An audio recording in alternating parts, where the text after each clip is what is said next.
Welcome to Creating Smarter Spaces, where we explore the intersection of technology, innovation, and the built environment. Produced for corporate real estate, facilities management, and workplace technology executives like you, this podcast is your go-to resource for staying ahead of the ever-evolving world of smarter spaces.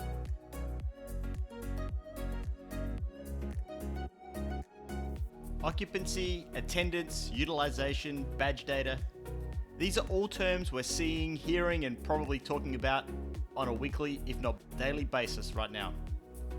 But are they all the same? Or are they actually very different?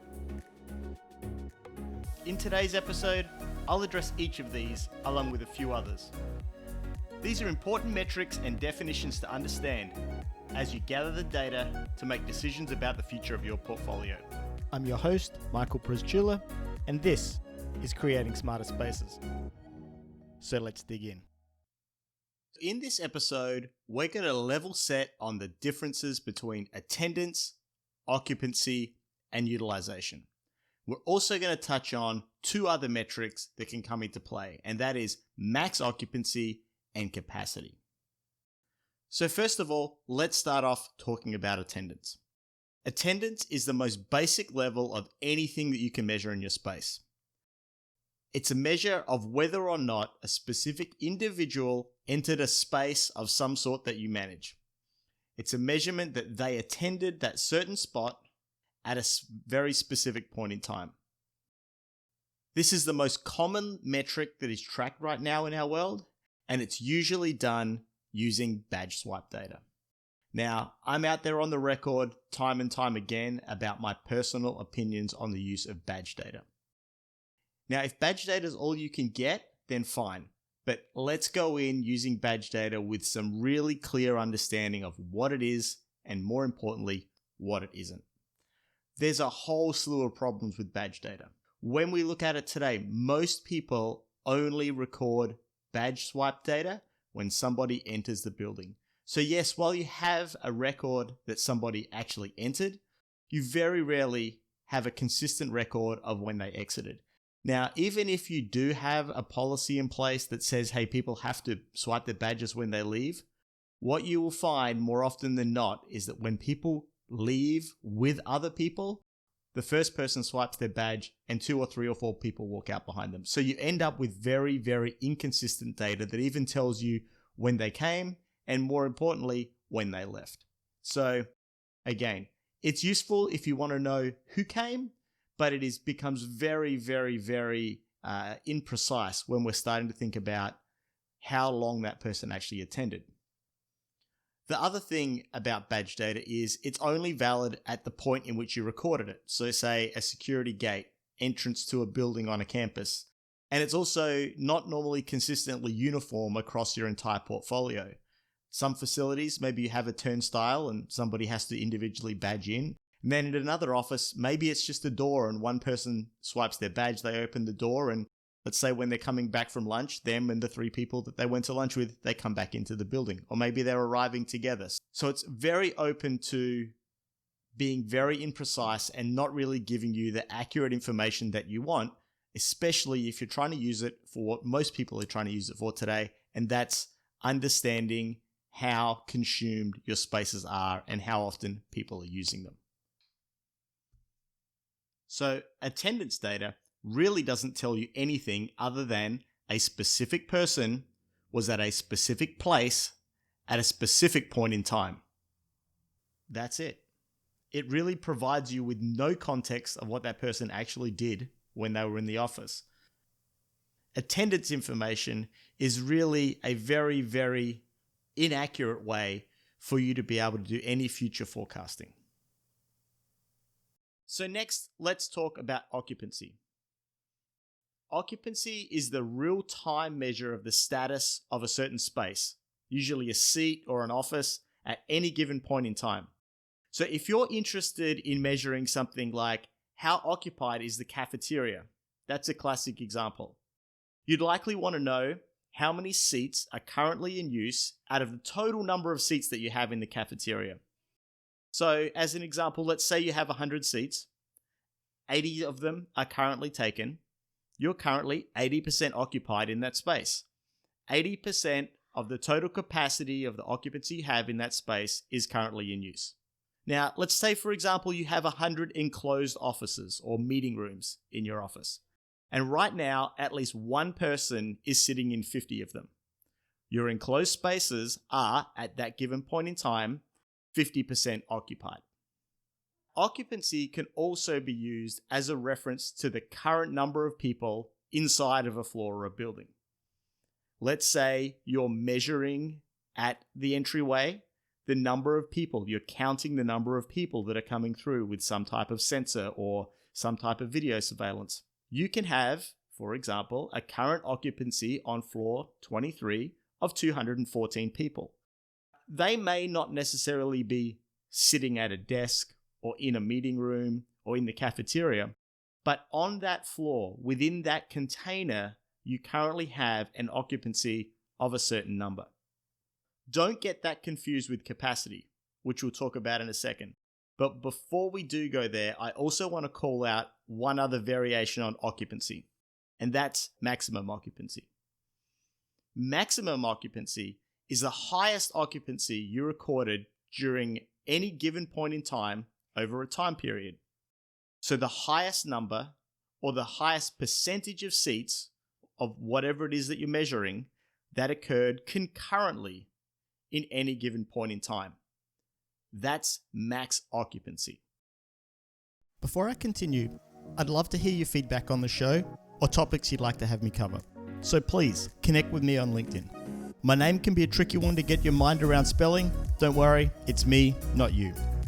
Just use the quick link I've set up for you at smarterspaces.live/connect. That will take you straight to my profile page, and please shoot me a message. I'd love to hear from you. Now, back to the episode. Let's look at capacity. This is a measure of how much of a given space that is occupied is actually being consumed. A meeting room for 4, for example, with one person in it, is 100% occupied because, again, it's like a hotel room. It's been allocated to somebody. Somebody is in there, somebody is using it. But it may only be operating at 25% capacity. We still have space in that room for other people to join. So the room is occupied, it isn't available, but it may not be operating at full capacity. It may be only at 25 or 50 or 75% capacity. So again, there is a difference between occupancy, whether something is available to be consumed or not, and capacity, how much of that resource is being used at that point in time and how much more is available. This is more used to measure efficiency of space allocation than consumption or demand for space, but I thought it important to call it out. Now, let's talk about utilization. Utilization is the total measure of consumption of all spaces and seats available over a period of time. Again, let's use the simple desk analogy. You have 10 desks. 5 of them have someone sitting in them for the whole hour between 10 and 11 o'clock in the morning. The other 5 have 5 people sitting in them for the first half an hour of the time, so from 10 to 10:30. In this scenario, your max occupancy during that hour was 100%. At some point in time, during that hour, all 10 of those desks had somebody sitting in them at the same time. But your utilization was only 75%. Why?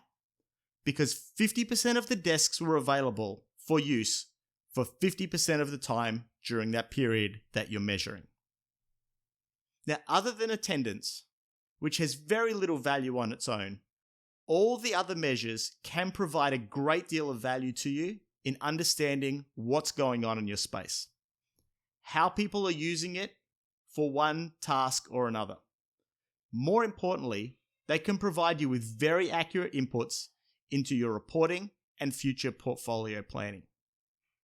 The key here, though, is to have clarity on what you're actually measuring and what it's actually telling you. Don't confuse occupancy for utilization. Don't confuse utilization for capacity, or confuse max occupancy for utilization.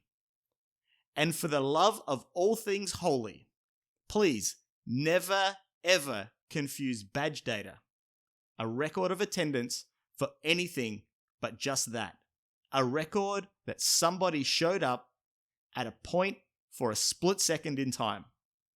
And that, of course, is if they didn't give their badge to someone else to game your minimum mandatory attendance policy. And yes, people, this is actually happening. So there we have it. Attendance, badge data.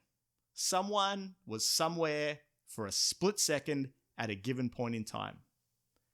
Occupancy, a real-time measure of exactly how many resources are being used at a given point in time. Max occupancy, the maximum number of a specific resource that you're measuring that were concurrently occupied during a given period of time. Capacity, the number of resource units that are being consumed inside some type of enclosed space. And finally, utilization, the total measure of consumption of all available spaces or seats or whatever it is that you're measuring over a period of time. With these clear definitions, I hope you can drive some more clarity in the work you're doing and now have a better understanding of what you're measuring and what you aren't. I also hope you can better interpret what you hear and read in the media. These terms are consistently being used interchangeably right now, and unfortunately, most often to support whatever narrative the authors are trying to push. If you're still a little confused, not a problem. Reach out to me, smarterspaces.live/connect, and let's chat about it. So that's a wrap on today's episode. But before we leave today, just a reminder, I make this podcast for you. So if it's something you like and feel others would too, please consider leaving a review on your podcast platform of choice or share it with a colleague or friend. Not sure how to? Not a problem. Just point them to smarterspaces.live/listen and all the options will be available right there. As always, one final disclaimer, all views and opinions I share on this podcast are my own and may not necessarily be those of my employer. I trust you've enjoyed today's topic and I hope you'll tune in for another episode soon. This is where real estate, facilities management, and technology converge. This is creating smarter spaces.